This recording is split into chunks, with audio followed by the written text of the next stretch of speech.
শুকিয়ে যাওয়া ঘাসফুলের মাঠে পুনরায় নতুন চারা রোপণের প্রচেষ্টা শুরু হয়েছে রাজ্যে। কার্যত সাইনবোর্ড সর্বস্ব হতে চলা তৃণমূল কংগ্রেসের পুনরায় অক্সিজেন যোগাতে যোগদানের দিকে ঝোঁক বাড়াচ্ছে সংগঠন।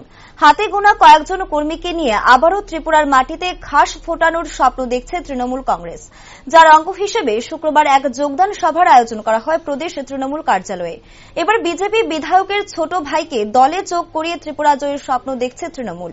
এই যোগদান সভায় বিজেপি বিধায়কের ছোট ভাই ও যুব কংগ্রেসের নেতা মিঠুন দাস তৃণমূল কংগ্রেসে যোগদান করেন। এ নিয়ে যুব তৃণমূল কংগ্রেসের সভাপতি শান্তনু সাহা বলেন, মমতা ব্যানার্জির নেতৃত্বে কাজ করার জন্য তৃণমূল কংগ্রেসে যোগদান করেন তারা। দলীয় পতাকা দিয়ে তাদের স্বাগত জানানো হয় এদিন।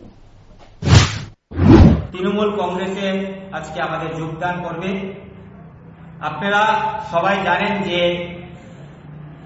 এই রাজ্যে বিজেপির বিধানসভায় যিনি বিধায়ক রতন চক্রবর্তী, ওনার ছোট ভাই আজকে আমাদের ত্রিপুরা প্রদেশ তৃণমূল কংগ্রেসে উনি আজকে মমতা ব্যানার্জির নেতৃত্বে কাজ করার জন্য আজকে তৃণমূল কংগ্রেসে যোগদান করছে।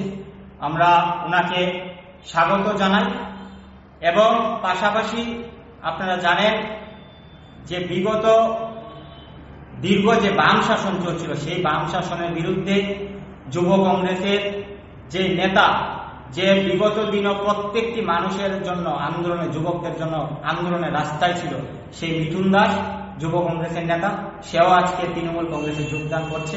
আমরা আজকে ওদের দুজনকে আমরা তৃণমূল কংগ্রেসের পরিবারে স্বাগত জানাই।